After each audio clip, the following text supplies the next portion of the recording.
This is a robbery. They throw us in the back, like always. What over? Yeah, it is open. Take a seat. Sorry about that, guys. Gee. Tight squeeze it. Hopefully nobody says that. Yeah.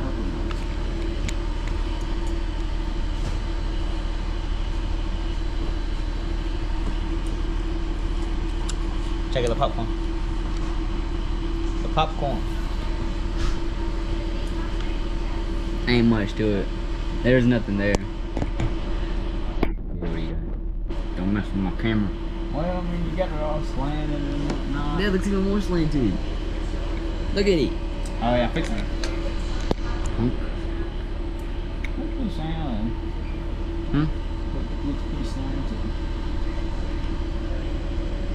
Straight as it can be. Whatever. Alright, well.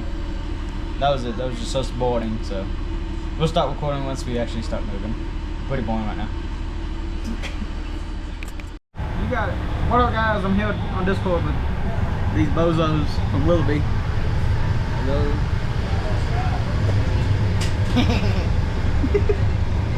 What, was she texting? No. Why do it? Just because she's taking a picture. So I said, bye, woman.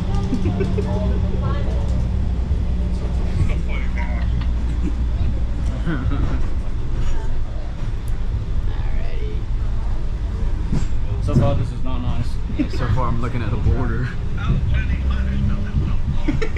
Yeah, you think so? Oh wow, look at that. Look at them trails. Tracks, whatever. Look, guys, so cool. What have you? What have you, red bones? It's not like this thing gonna break down.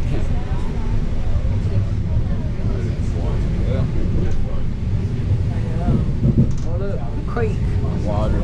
Water. I can feel the elevation.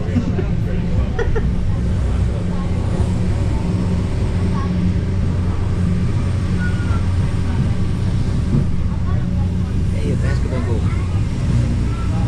Oh, all the way there. Alright. I can't hear y'all really. If y'all say anything.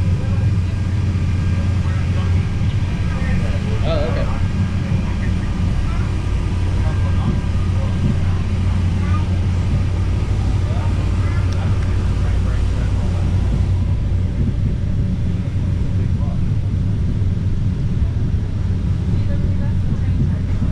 Look at that. Is that someone's house?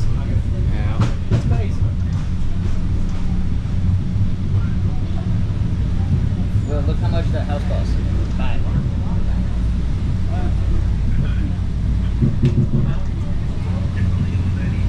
Yeah.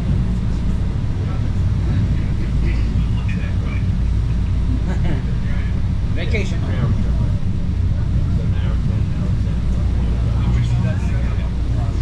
I wish that too.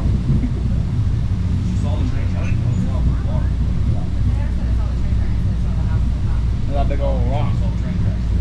Boulder.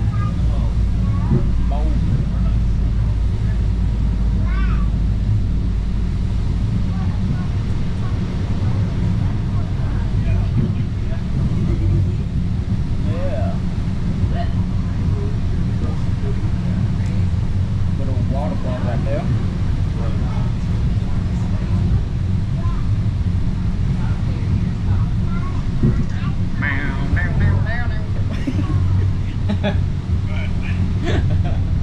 Well, the lights turned up good.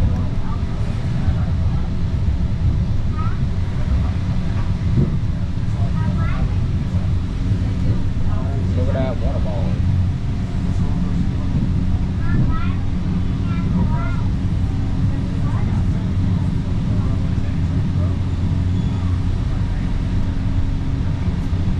I hope they okay with Purdue.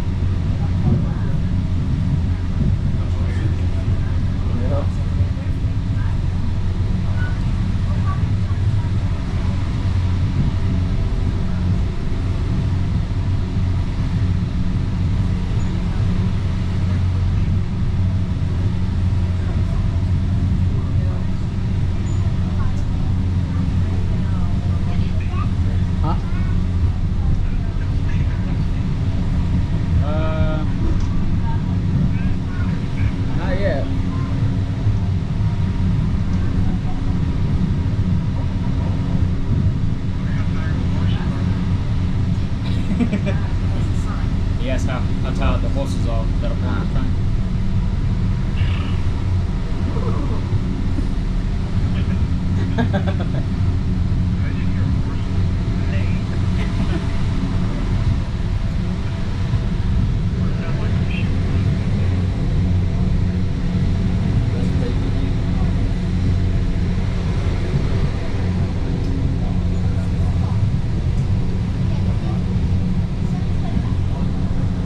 Who's chopping down that tree right there?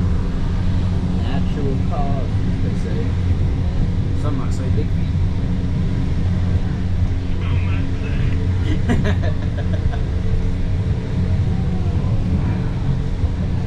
Oh, she's too dark for sunglasses. Oh, look, guys. Colorado Springs.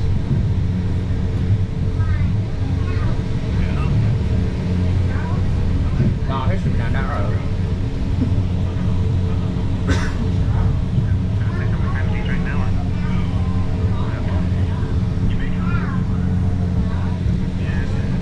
Wow, look how big that is. Wow.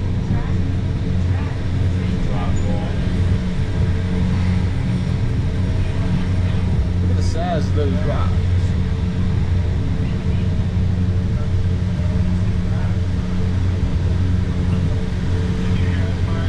Not really. So it's Alright, Cameron, good though. morning everybody. I'd like to welcome you all to the Broadmoor Manitou Pikes Peak Cog Railway. You are riding on the highest cog railway in the entire world. Today we're going up 8.9 miles of tracks up to 14,115 feet, which is about a 7,000 foot elevation change from our station down in Manitou Springs. Here at the Cog Railway, we've been open for over 133 years. We first opened in 1891. The only time we stopped taking passengers to the summit was between 2017 and 2021 when we did an extensive overhaul. We replaced every inch of our tracks, we refurbished our older trains, and we added 3 new ones. You guys are riding on one of those brand new trains. This train was made in Switzerland, designed specifically to go on Pikes Peak. We call it a 4-4. It's diesel electric and our engines have about 510 horsepower. If we look all the way up front, we're going to see my friend Jeff. Everybody say hi, Jeff. Jeff's our engineer. He's responsible for getting us up and down the mountain safely. My name is Quinn. Hello, everybody. I'm your conductor today. I want to point out a couple cool things to you along our journey, but if I tell you all to look to your left, we all look different directions and that doesn't work, right? So, if I want to point out something on this side of the train, I'm going to call this our 2-seat side, because this side of the train has 2 seats. If I want to point out something on this side of the train, I'm calling this our 3-seat side, because this side of the train has 3 seats. Also, I don't want anyone to feel like they're missing out.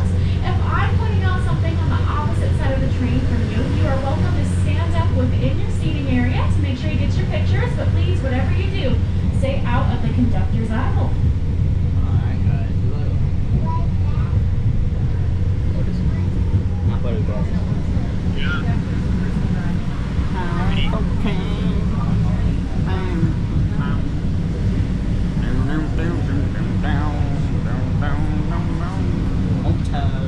Recording here. Man of many talents.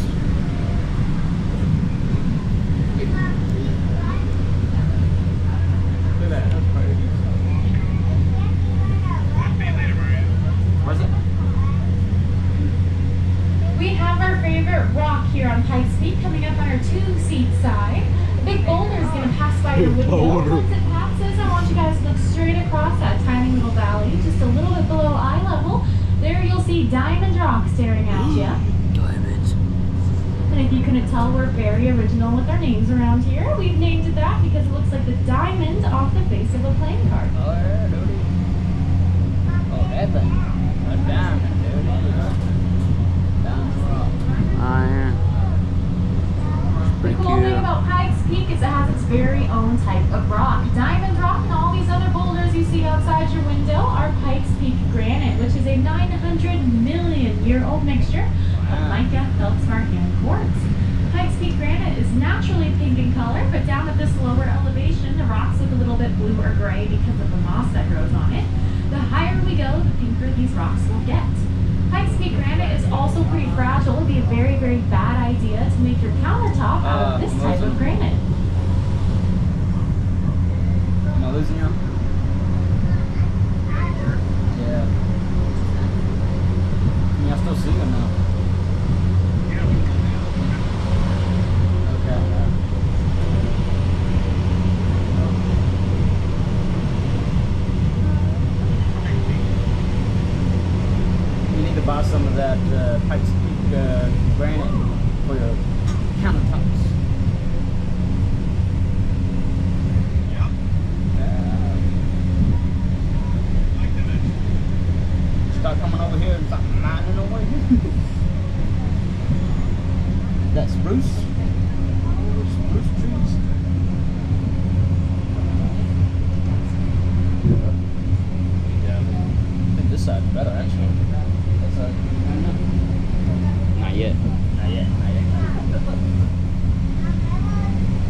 the day, coming up on our 2-seat side to find this waterfall. We're going to look down instead of across like we did for Diamond Drop. We'll probably be able to hear it before we can see it. I heard it. I can hear it now. On our 2-seat side is Rose Emma Falls. This waterfall is named after 2 sisters, Rose and Emma, that lived in the area many, many years ago. You can't really see it on camera. Oh, there it is, right there. Nah, better over here. Look at that. Wow. All right, my 3-seat side, it's your turn to have some fun. Coming up for you guys, you have your own waterfall, and the cool thing about this waterfall is that it's actually higher up than Niagara Falls. Right now, we're at 8,300 feet elevation. That's roughly 8,000 feet higher than Niagara Falls.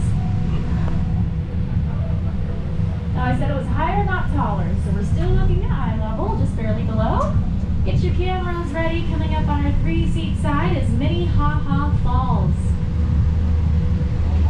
Minnehaha is a Lakota term for laughing or dancing waters.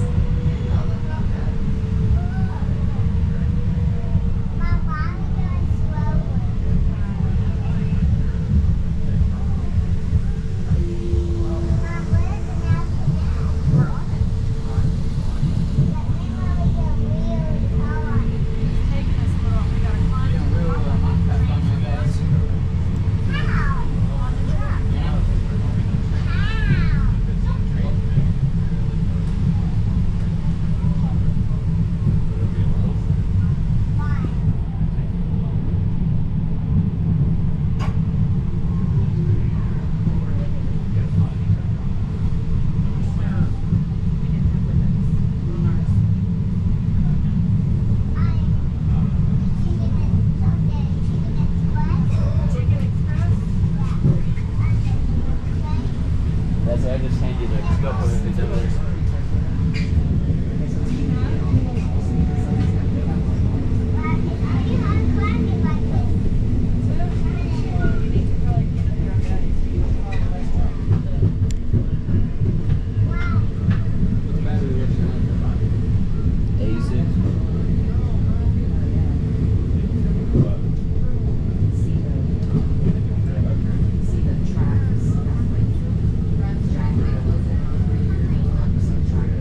Since we're climbing up a mountain, we're going to go up a lot of very steep hills. The average grade of our train tracks is 16%. A regular train can only handle a grade of 4%. We're also going to experience grades going up to 26%, and we have our first 25% grade coming up here. What that means is for every 100 feet of track we drive, we are actually going up 25 feet in elevation. This specific 25% grade is called Son of a Gun Hill. Back in the day when we had steam engines, we had to have a fireman on board as well, and his job was to shovel coal into the fire to keep the steam pressure up, and it was not easy work. Without fail, at the end of every single day, that fireman would look over at his engineer and he would say, "Man, that hill was a son of a gun." But I like to think he said something just a little bit more colorful.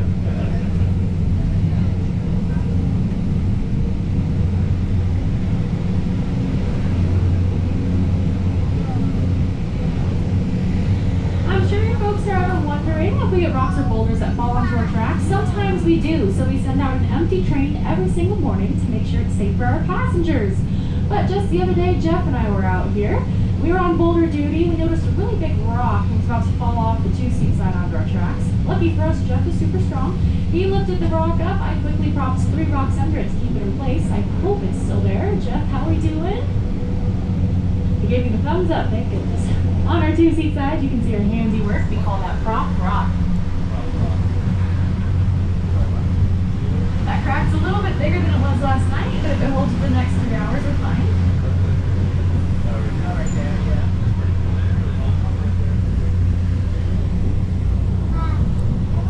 Coming up on our 3-seat side, you'll see an old fur trapper's cabin. Now, it doesn't do much good as a shelter anymore because not too long ago, a rather fluffy bear climbed on top and he fell right through the roof. But it's great for stargazing now.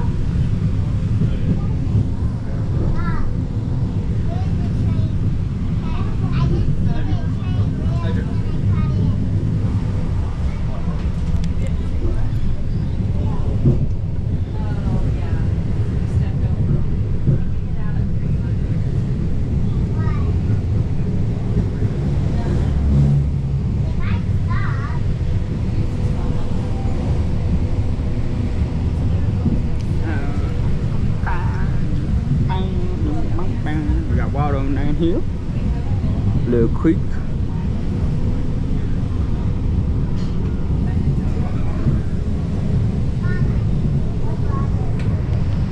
We're now coming into the head of Engelman Canyon. In about a minute on your 3-seat side, right next to your window, you'll see a black and white sign that says Halfway House. That's referring to the famous Halfway House Hotel that once stood here many, many years ago.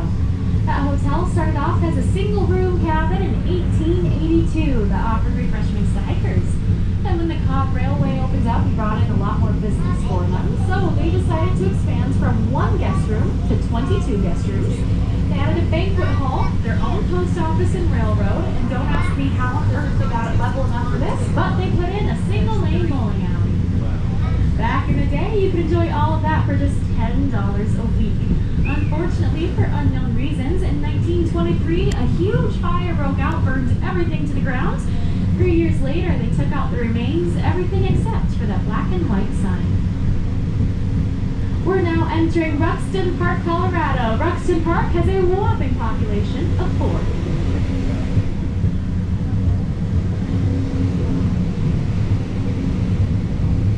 On our 3-seat side is our last waterfall of the day, in case you missed the first 2. We call this specific waterfall Pikes Falls. If you look at the very top, you'll notice all that water is shooting out of a large pipe. That pipe leads back to the oldest hydroelectric plant west of the Mississippi, built in the early 1900s.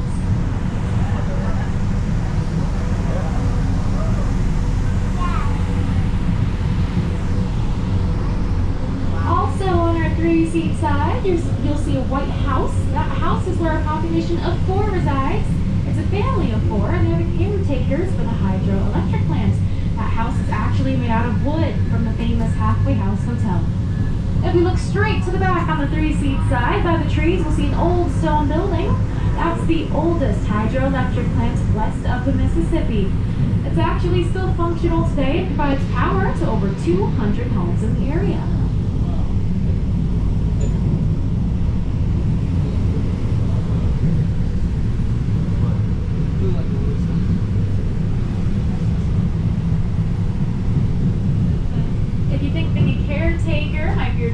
Someday for that specific plant, you have to be 2 things first. First one is a hydroelectric engineer, obviously. And the second one, an executive cost owner. Reason being, on your 3-seat side, you see a long red dirt road. That is the caretaker's driveway. It's only a leisurely 60 miles into the nearest town. You cannot get DoorDash out here. Tough. This person that lives over here don't get no food. He has to drive 60 miles for some food. Loki kind of sucks.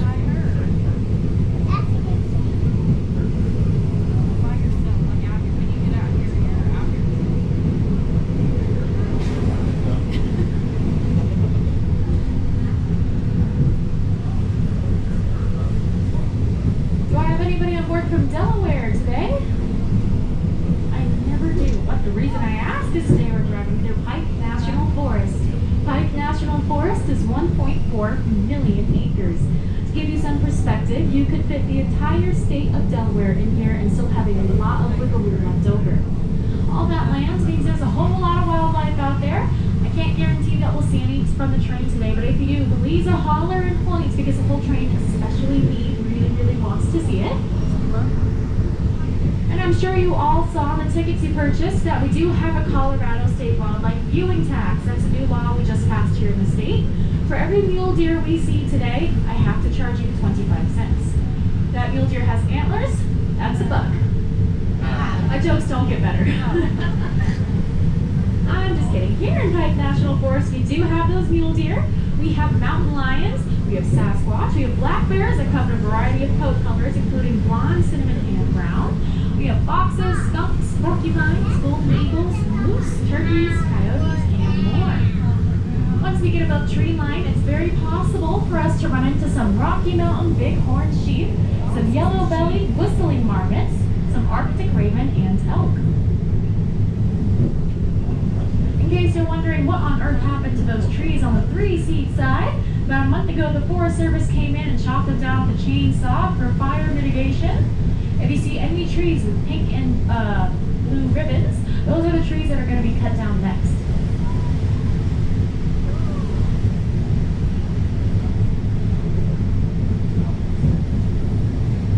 In Colorado, a clearing in the forest is called a park. Coming up on our 2-seat side, we have Deer Park, which is very appropriately named because that is the hotspot hangout for mule deer in the If we look to the very back at Deer Park, we'll see some super tall, at least 80-year-old ponderosa pine trees. Now, the reason I can guess they're about 80 years old is it takes that long to get that cinnamon color in their bark. If you're ever able to, find a ponderosa pine tree and give it a big fat hug one day. You might smell some vanilla or butterscotch that comes from the bark. And on our 3-seat side, I'm sure you've all noticed these trees that have the white trunks with little black dots that almost look like cartoon eyeballs on them. Those are called aspen trees. Colorado is very, very famous for them. And about mid-September, people come from all over the U.S. just to watch their leaves change. Those green leaves turn into beautiful shades of red, gold, and yellow. Now, you might think there's thousands and thousands of trees right over here, but the thing is, we're actually only passing one tree. A group of aspen trees like this is called a grove, which is a one-root system. It's the largest plant organism in the entire world, with the exception of honey. And the largest aspen grove is on the Colorado-Utah border with 47,000 stems. Aspen trees also have a couple cool secret features. If you decide to go on a hike later today and you feel yourself starting to get a sunburn, don't panic, find an aspen tree. On the bark is a little white powder. You can use that powder as sunscreen. That powder also has the same medicinal properties as aspirin. A lot of times we'll see mule deer that have just given birth chewing on the bark of an aspen tree to get some pain relief.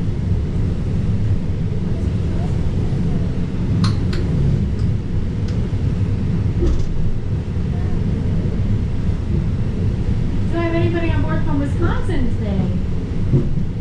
Okay, how about this? Have any of you ever heard of the Simmons Beauty Rest mattress? Couple of you guys? Alright. The same guy that invented that mattress is the founder of this railroad, funnily enough.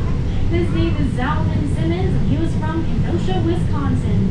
He came here in the 1880s to hang up a telegraph system that he invented himself. But back then, there wasn't an easy way to get up and down the mountain, so Mr. Simmons was forced to take a 3-day burro trip. When he returned, he said that Pikes Peak was the most beautiful thing he's ever seen and that everybody should be able to see it once in their lifetime. But he also said that the burro trip was the most uncivilized thing he's ever done as a man. So, he went back home to Wisconsin and he organized a really big group of investors. Together they all raised $1.5 million. They came back here to Colorado to start construction on the Cog Railway. The first passengers went up on June 30th, 1891. Back then, a train ticket would cost you $5. Before you get mad at me, in today's money, that's equivalent to over $150. That was your entire week's wage back then, and it stayed like that for over 50 years.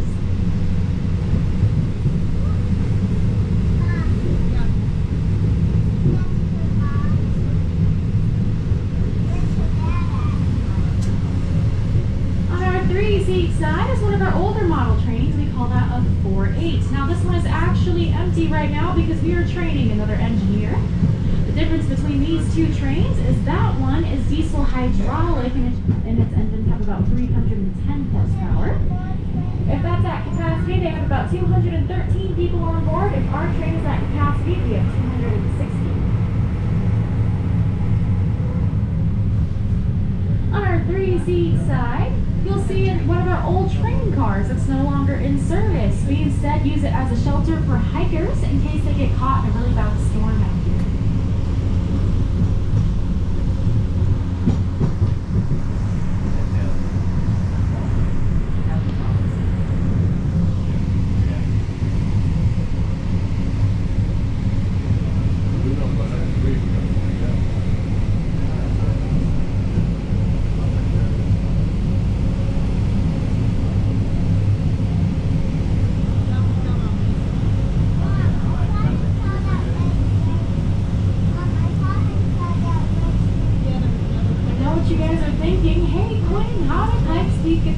Pikes Peak? Very good question.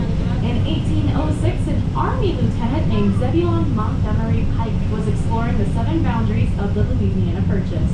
He was looking for the source of the Arkansas River when one day the clouds parted and he saw what he thought was a blue cloud. It wasn't a blue cloud, it was actually the summit of Pikes Peak. So Zebulon Pike grabbed 26 of his men and together they set out on an expedition to make it to the top. Unfortunately for this team, they were in their summer uniforms. Their food supply was running very, very low. They were getting hit over and over again with snowstorms. Eventually, once they were in waist-deep snow, they had no choice but to give up, and they went home. So Zebulon Pike never actually climbed the mountain that's named after him. He did write a lot of journals about this mountain, though, and in those journals, he modestly called it the Grand Peak, as he believed it to be over 18,000 feet tall, and he believed that no man would ever be able to make it to the top. It was later pioneers and explorers that followed in Zebulon Pike's footsteps that named this mountain Pike's highest peak. But we know how newspapers like to flashy headline, right? So they shortened it to Pike's Peak, and that stuck. Before it was called Pike's highest peak, it was called James Peak for a very, very short period of time after botanist Edwin James. He was the first man to ever summit this mountain.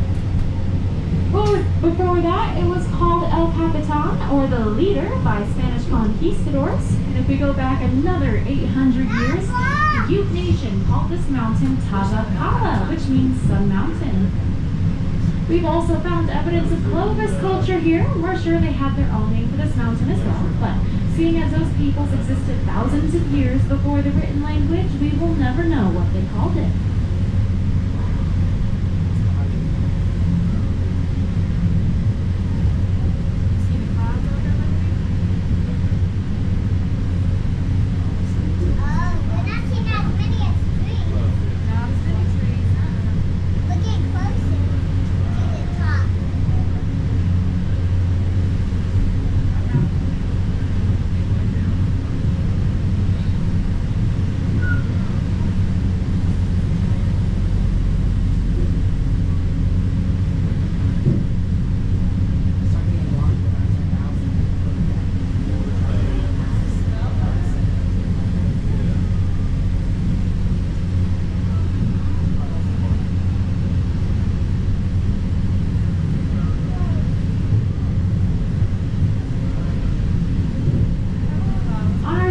Seat side down in the valley, just barely below those clouds, you'll see a lot of really big boulders.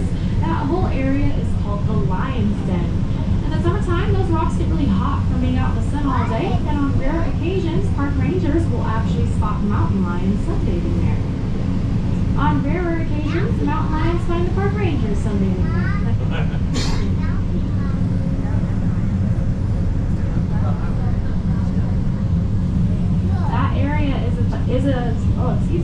About as far as Zebulon Pike's expedition ever got. Now, snow may have stopped him, but snow does not stop us.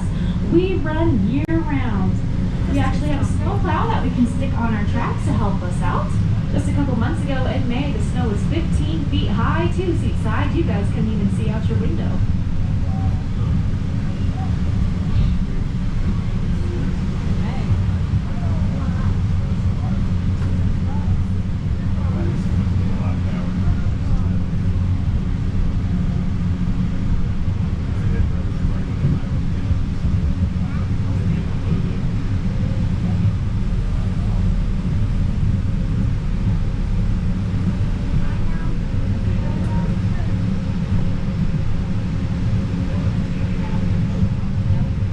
In 1893, an English professor from Massachusetts named Catherine Lee Bates was teaching at Colorado College when she decided to take a day trip up this mountain via carriage. Now, when she was up here on her carriage, she was so awestruck by the views, she began writing a poem. She finished that poem later that night in her hotel room, and it actually became very, very popular. It was set to a piece of music called Materna, and we might know that poem today as America the Beautiful.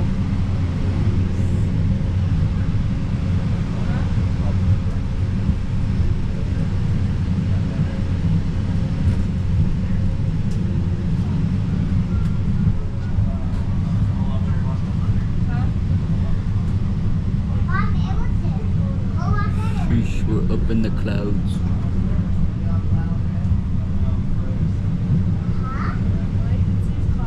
Oh, a little too hot for me, but now I want to do this. If I wasn't in a train.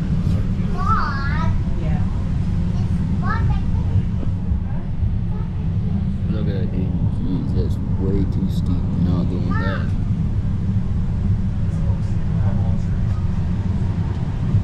Look at that, you could just like slip and just go straight down. Coming up on our 3-seat side, you can actually see us breaking through the clouds. We are high above them now. These are views that you'll get from an airplane. You hear this? We're like way up above the clouds. We're up like where a plane would be.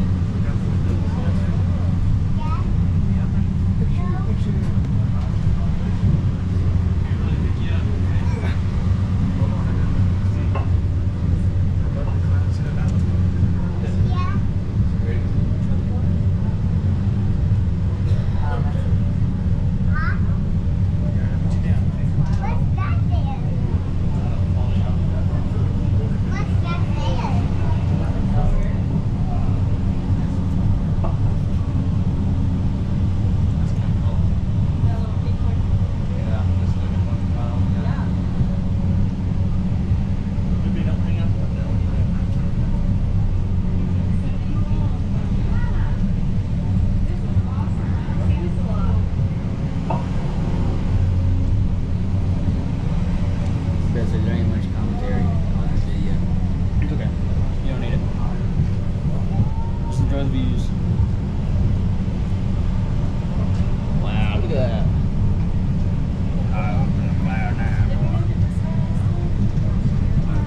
I think I might need my glasses now.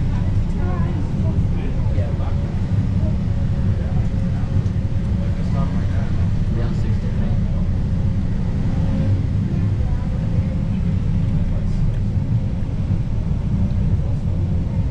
On the 3-seat side, hidden right below those clouds, you can just barely see a lake. That is Lake Moraine. It's the only naturally occurring body of water we have here in Pikes National Forest. The other 9 bodies of water are all reservoirs. If you look very closely, you will see a dam. Oh, so we're going to come to a stop here for just a minute. We are actually letting off some of our section crew. That's why we stay out of the center aisle today. Our section crew is our backbone of our railroad. They're a team of people that maintain and repair the road. We drop them off up on the mountain, we'll let them walk, and we'll pick them up at the end of the day.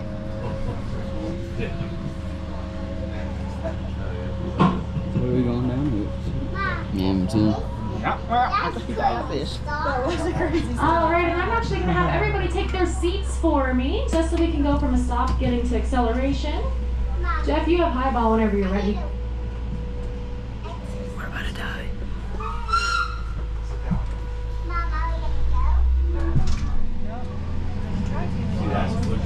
Okie dokie.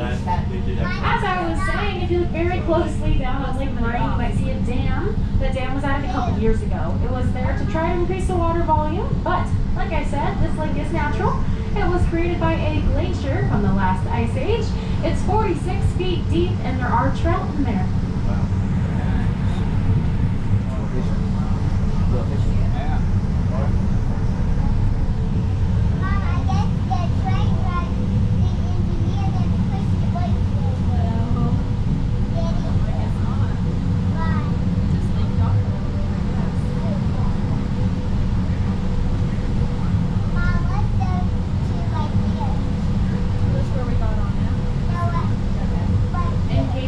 Wondering why the trees are growing at such a funny angle outside your window, and my eyes seem to have just the laziest posture in the entire world. The trees and I are actually perfectly straight up and down. We are on another 25% grade. If I was to go to the very front of car 1 and look all the way to the back of car 3, that's equivalent to a 4-story drop. Yes, my hips do hurt from standing at this angle. This is also my friendly reminder to everybody to keep sipping on your water. It's so important to stay hydrated today, especially for my friends from sea level.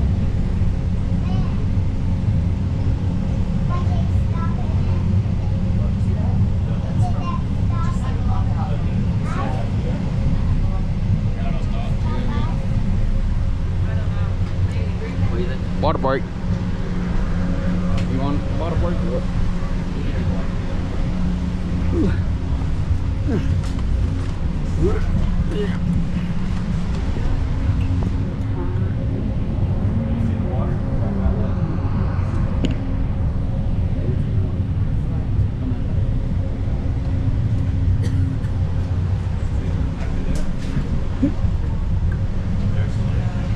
Oh wow, look at that thing. I don't think we need it. That is in our fair. It's cool. Look at that. Still lake?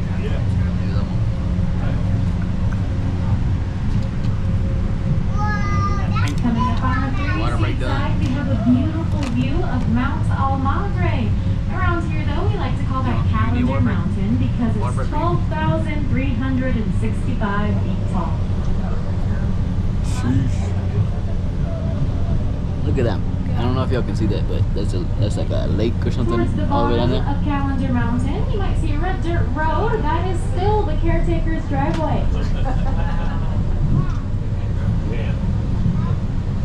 Nose ratchet.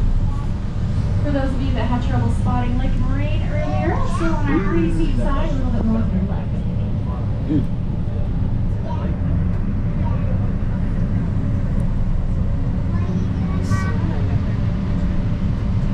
Man, imagine falling down here. Man, you'd be dead. Long gone. Folks in car 3, I need you to stay out of that center aisle, ma'am. We are on a 25% grade if you guys were to slip us a very long fall. Not you. My hand was just out in it.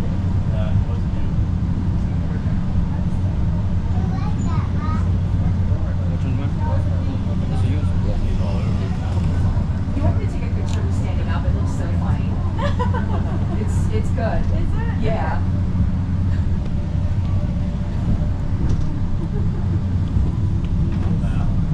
That really Isn't that funny? Is it? Yeah. You don't realize it. Oh. We have now emerged from tree line. Tree line for Pikes Peak is 11,500 feet. And it's where the trees stop growing. That happens because a very low temperature and high altitude create such a poor quality of soil that nothing can really survive up here. The only type of vegetation we'll see past tree line is Arctic tundra. That's crazy. Thanks. Minecraft. I'm just watching it. That's just crazy.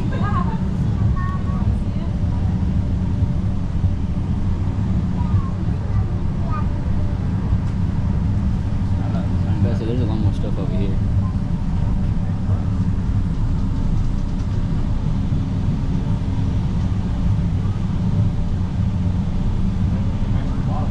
I can't tell. You think that's a little bridge? Yeah, it looks like it. Can't tell them.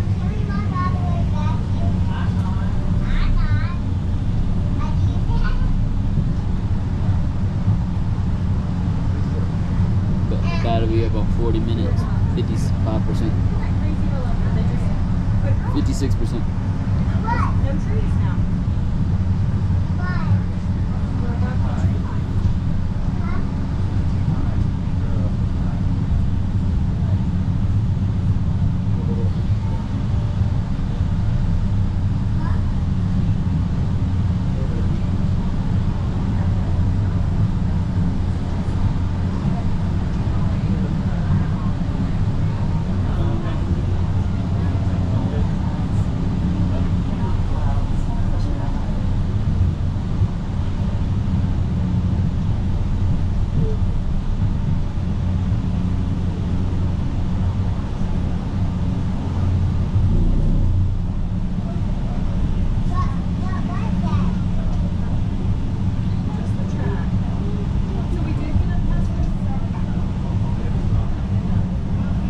We are coming up to Windy Point. Windy Point gets its name for a reason. It is not uncommon for us to find winds over 100 miles per hour up here. The highest recorded winds were 180 miles per hour. We're sure it was actually even What was higher it? than What that is it? at A gopher? 180 Oh, yeah, miles per gopher. hour is when the equipment pretty we were cool. using to measure that wind broke. We didn't scream it out for anybody else to see. Y'all are getting exclusive views.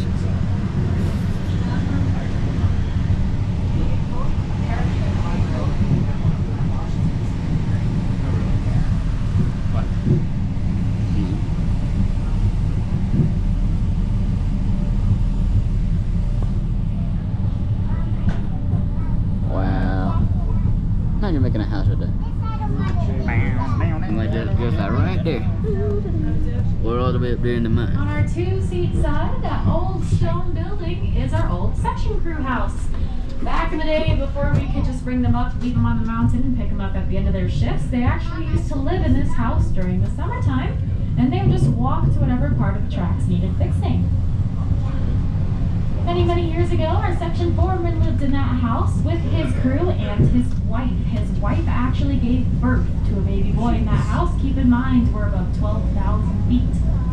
That boy's name was Johnny Taggart. He grew up to come work with us at the Cog Railway, and he was actually the last man to ever drive a steam engine to the summit. That final trip took place in 1956.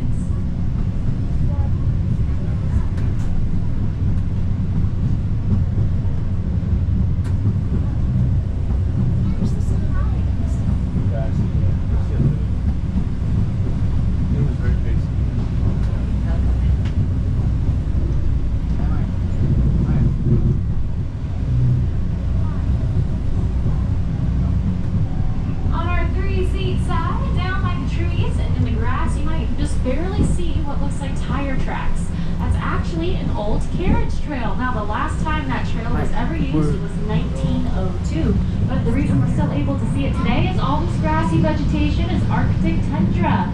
Arctic tundra takes 100 years to spread 1 inch. So we'll see that trail for centuries more to come.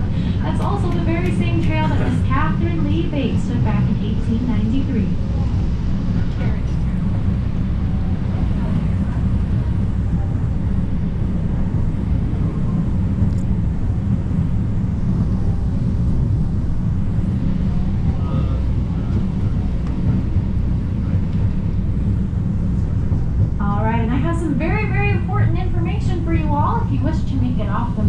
Today, I need everybody to pull out their cell phones, watches, cameras, whatever has a clock on it, and we're going to match my time. My watch says 8:44. How about you guys? Yeah? Alright, today we're leaving the summit at 10 a.m. 10 a.m. We'll begin boarding at 9:50. Once you guys get up there, I want everyone to prioritize 2 things. First one, restroom. It's a very long ride up, it's a very long ride back down. There are no restrooms on board. Please make sure you use the ones at the visitor center. And the second thing, I want everyone to refill their water bottles. In the gift shop, there's a wall that says Helen Hunt Falls. At the very bottom, there are little faucets. That's where we can refill our water bottles for free. We have a marmot on the 3-seat side. Is that what I'm hearing? Marmot. Oh, yeah, that's a yellow-bellied marmot, folks.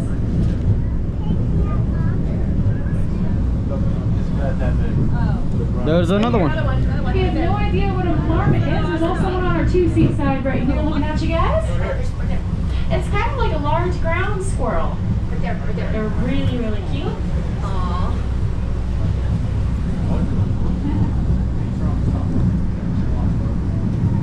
Alright, where was I? I was telling you guys to refill your water bottles, right? Yep, okay. Perfect. And I know some of you are really excited to get coffee and donuts at the top. I would be too. But the visitor center is owned by the city of Colorado Springs, not the Cog Railway. That's considered outside food and drink. It's not allowed back on this train. There are no trash cans on this train, and I have no trash cans between the train and between the visitor center outside on the mountain. There used to be trash cans there, and that created a large problem. So now the only trash cans up there are inside the visitor center. Please respect the mountain. Throw away everything you need to inside that building. Now I need everyone to shout it out just so I know that we all have it. What time is this train leaving the summit? 10 o'clock. What time are we boarding? 9:50. If I see you running out of the visitor center, waving your arms and screaming at me to hold up the train for you at 10:01, what are you? A hiker. That's not one of my bad jokes either. I am telling you the truth. This train has a very, very strict schedule to keep. We have to bring it back down the mountain to bring up the next group of passengers. We are leaving at 10 o'clock on the dot with or without you. Your ticket is only good for this train, by the way. You do not get to hang out up there for as long as you want and hop on whatever train down you want to. It does not work like that. If you miss this train, you can hike back down the mountain on the Bar Trail. It's 13 miles long, takes you 10 hours. Sometimes the park rangers are super nice. They'll give you a ride back down the highway for the small fee of $200 a person. Please be on time for this train.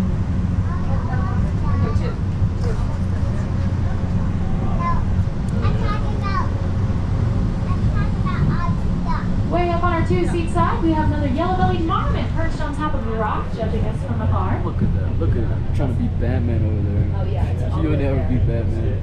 Aww. Punk little rat reminds me of Cleo.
Coming up on our 2-seat side on the ground next to your window, I want you all to keep an eye out for a pickaxe sticking straight up out of the ground. That pickaxe actually marks a grave site for one of our crew members that was lost to the build of this railroad back in the late 1800s. Y'all see anything? Way back then, we didn't have a good way to get equipment up here because we had no trucks or ATVs and the train wasn't built yet, so everything had to come up on the back of a donkey. One day, one particular donkey was working, and his job was to carry dynamite up and down the mountain. Unfortunately for this donkey, something went terribly wrong. The dynamite exploded. It took the life of the donkey and 2 other men. But this donkey was the crew's favorite donkey. They even kept documentation of his name. His name was Mr. Man, and they loved him so darn much. They picked up all 17 pieces of him and gave him a proper burial up here on this mountain. They honored him with a grand eulogy and whiskey shots. That donkey actually had blue eyes. One blew that way, one blew that way. That's my worst joke, I promise. On our 3-seat side, we can see all the way to the west. That mountain range way out there is the Sangre de Cristo Mountains. And just in front of that line of clouds, you can see one mountain that has absolutely no vegetation. It almost looks like there are steps going up the side. And at the top, you can just barely see some big white structures. That's the Victor and Cripple Creek Gold Mine. It first opened in 1890. Today, it's responsible for producing $1.237 million of gold every single day. It just reopened for tours if you want to go check it out. No free samples though. And just recently, they discovered a new vein of gold that they'll be mining for many years to come.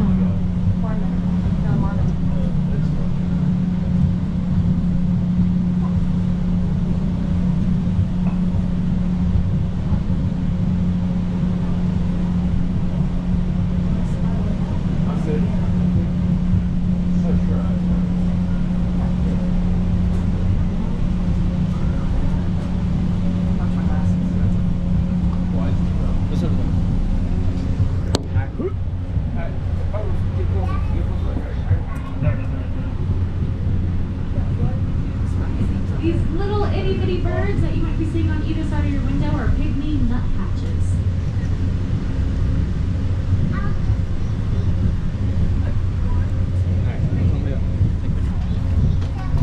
Before the V's gone.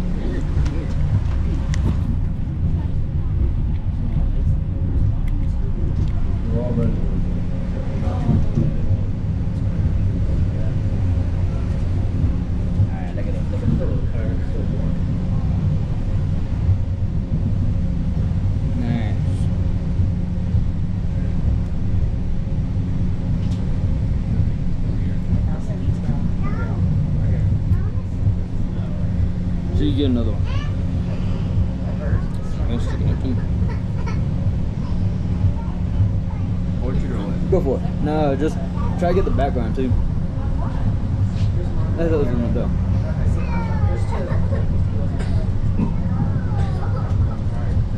Look at those two at the. Huh? Those two at the stick standing up. You see it? Where? Oh Okay. yeah. And then running away.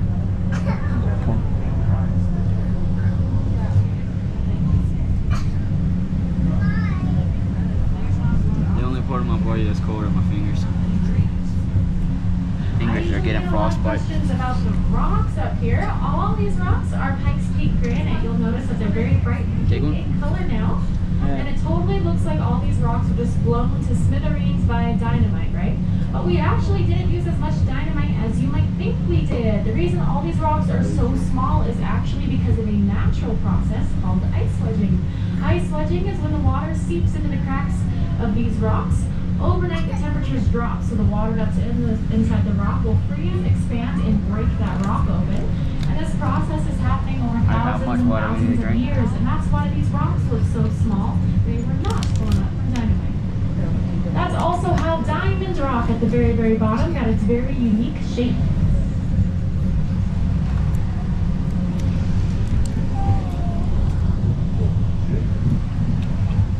Sure.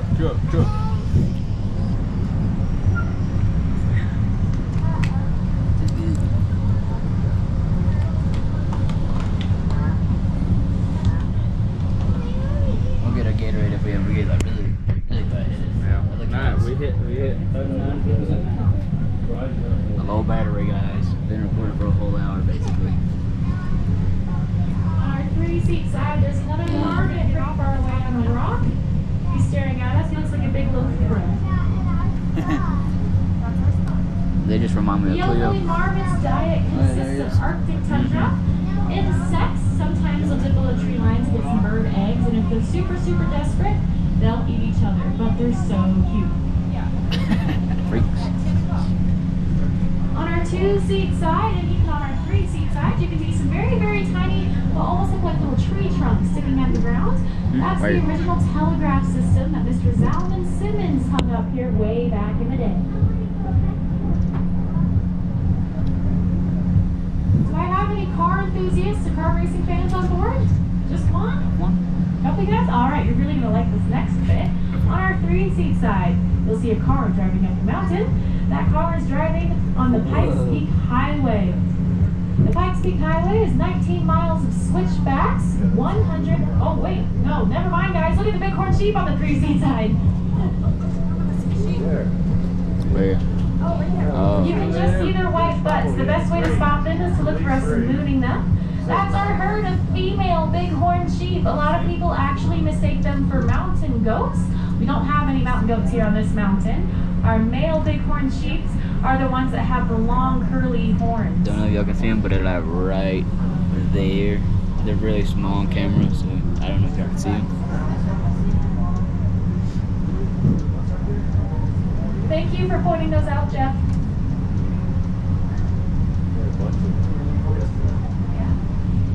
Look at that view. Beautiful. Over there is a bunch of rocks, kinda. Yeah. I mean, same over here, but is that not? All right, yes, back to the highway. This highway is 19 miles of switchbacks, 156 hairpin bends, and if you can't tell, there are no guardrails on this highway. If that's not enough adrenaline for you, they hold a race every single year to see who can drive up the fastest. I'm not kidding. It's called the Pikes Peak International Hill Climb. In 2018, I drove up the highway to watch the race with my dad, and I got very lucky. I got to see the record being set by a French driver named Romain Dumas. He was a Porsche factory driver, but on this day, he was driving a Volkswagen IBR, which was an experimental electric race car.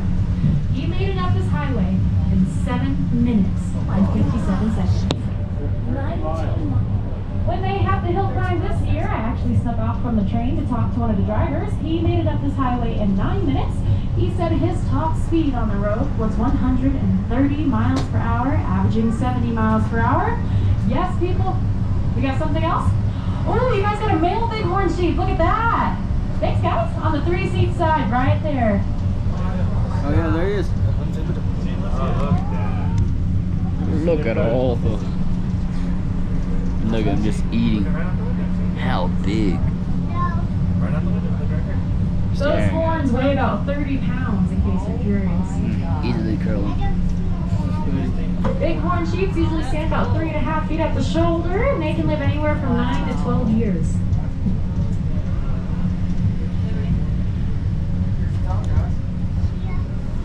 Quinn, we're 26% grade. It was right here. This was our steepest and our final climb today. And if I could have everybody do me a huge favor and push your windows up, that way we don't come back to big red refrigerator, that would be great.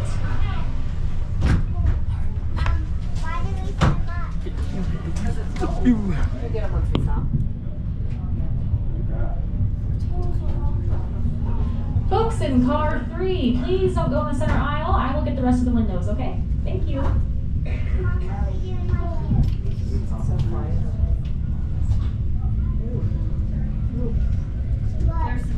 Alright, and I need everyone to take their seat and remain seated until this train has come to a complete stop. The brakes have set and Jeff sounds the horn at 9:50. Jeff will sound the horn for 3 very long blasts. That's your cue to head back to the train. If you're inside the visitor center, I will also make an announcement on the PA system to let you know that you should head back to the train. That will be at 9:50. We are leaving at 10 o'clock.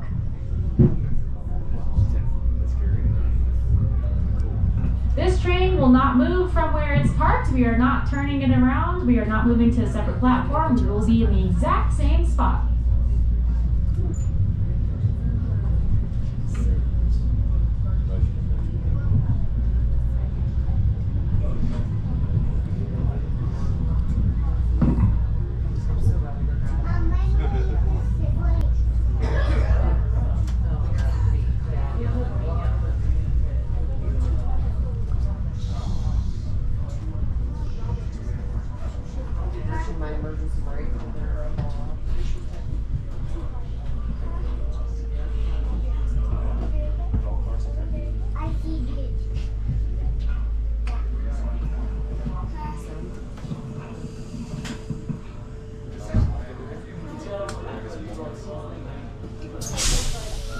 All right, everyone, welcome to Pikes Peak, elevation 14,115 feet.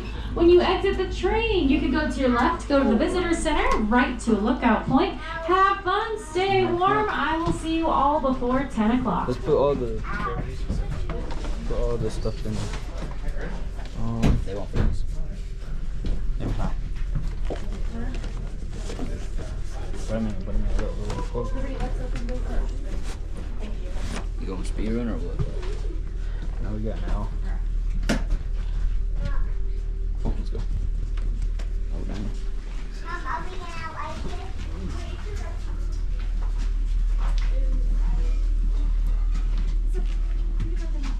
Wow.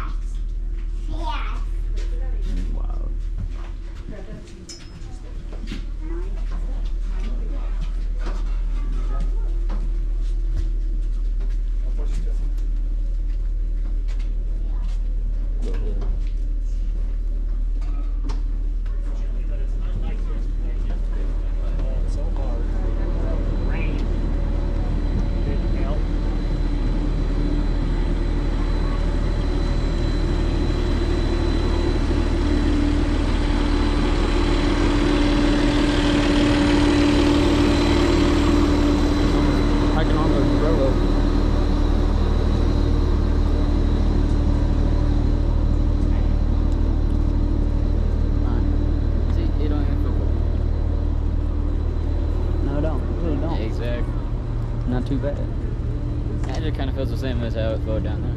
Yeah. Just a little bit chill. Yeah, not too bad. Hey, look, you're not looking at who died. Oh yeah.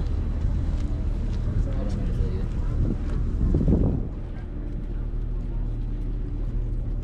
Man, this is crazy. Look. Yeah, I don't know when, but it reminds me of like, you know, the statue of Jesus in Brazil. Yeah? Yeah, like that mountain. Get right here. And it's above the clouds. See if we can take it. Take them. Right there. Yeah.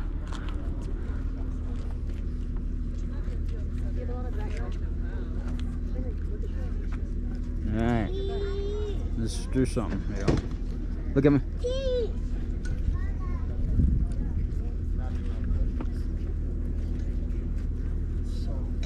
Alright, here you go. Alright. You want to go, bro, or no? Nah. Alright. See all the dogs? Just the clouds? Yeah, just close. Get you one of these. I know. I'm Alright. watching it. Let's see. Oh, really? Let's see these pictures you took. You want to get some coffee? Can I want some coffee? Oh, nah, not coffee. We just want to check it out. We should not do it. Look, they re-oiling it. Nah, if they have hot chocolate, that's what I want. I'm not going to the visitor center right now. We'll do that after that. And we gotta go through it anyway. We gotta go through it anyways. Oh yeah.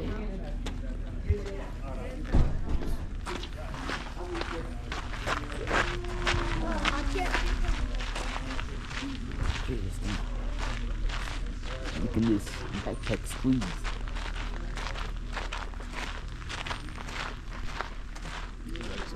We at 28. We at 28. Percent tiring.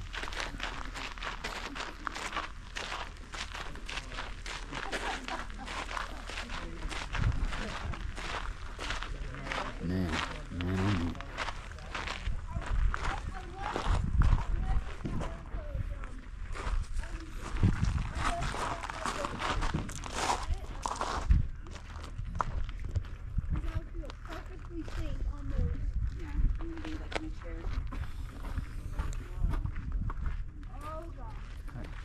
You sit up? No. We're here.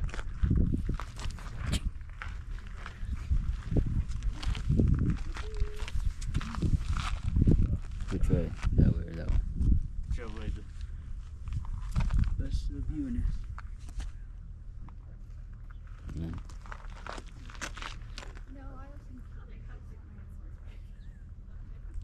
Like closer.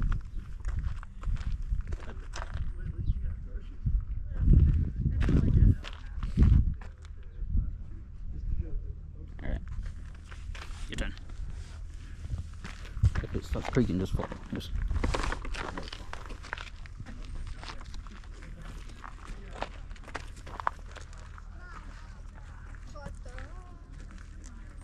Wait for that. People behind you.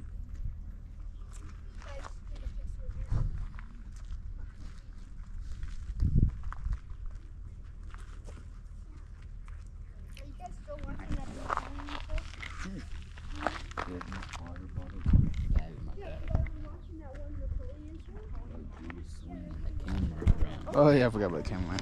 Jeez, he's forgetting all about you. Sorry about that, guys. He don't care about y'all. Take out the charger. It's in the small bag. Small zipper.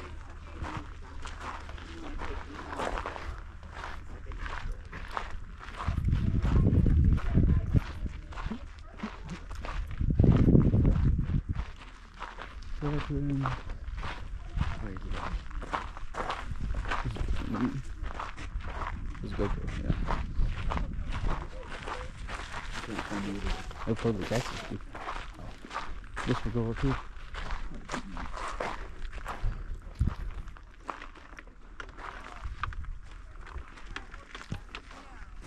Can you get it out? I feel it. Technical difficulties. We should have put it right here. Huh? Is that one? Yeah. The kid with the curly hair? Oh yeah. He's pretty funny. Kind of like unintentionally funny. He's like, I wrote this painting for you. Yeah. You haven't finished watching it? No, I'm only watched first season. The first episode. Yeah. Alright.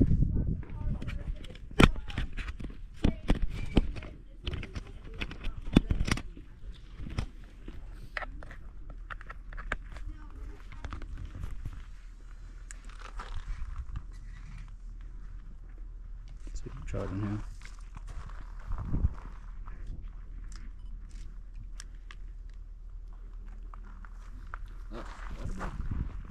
Yeah. Water break.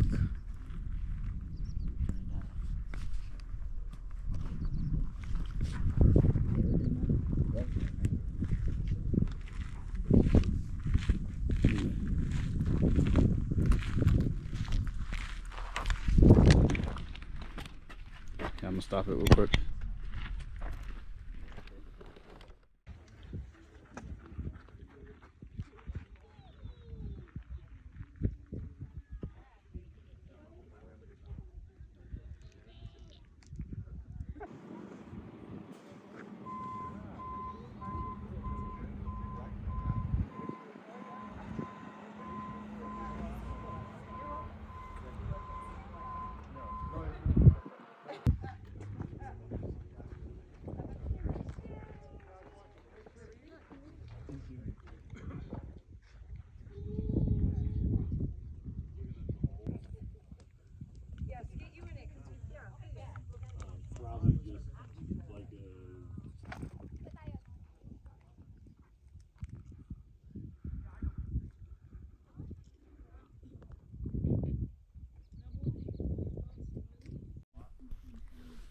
You never an intro.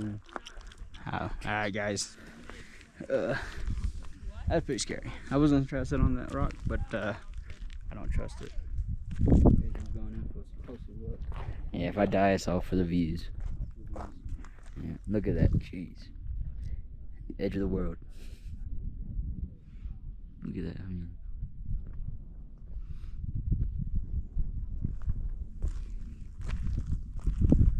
Sheesh. Heck no. Alright. That's really it. I just wanted to show you the big cliff. I'm gonna try to go next spot's over there. You know, try to go get over there. Alright, well, that's the end of the video. End of the clip. Go ahead and record it. Alright, guys. You recording? Because you're looking down. I'm gonna try to get the box up. Oh. This charger ain't long enough. Okay. Alright, guys. Icy conditions may exist. Are you sure you're looking? Yes, I'm recording. But looking up, not on the floor? Yes. Well, I'm getting both. I'm getting the floor and the mountains. Don't want to get close to that. Dang, boy. This is crazy. Looky there. Man. Highly recommended not to go down there. Yeah.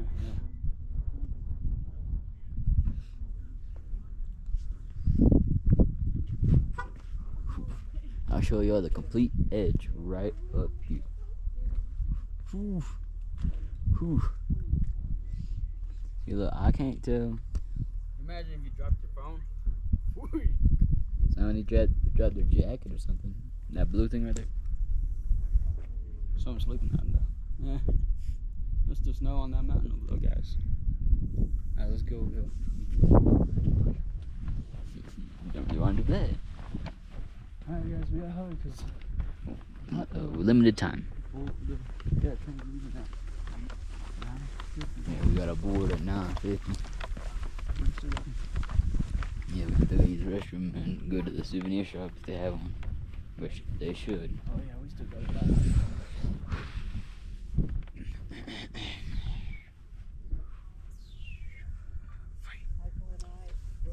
Check now, guys. I don't feel security holding the camera. Don't really want to. I mean, just look at that. Jeez, look at how high of a drop that is. See, we're literally above the clouds. Yeah, you know you're almost close. Let me try to. Oh, look, I feel so secure. The lock is locking everything in place. But, Nope. geez, look at that. Nope. Nope. Nope. Rock slide. Rock slide. Rock slide, guys. Oh gosh. Oh, time to run away. Alright, let's go. We're trying. There we go. Either way. Yeah, let's go to the souvenir stuff. Yep.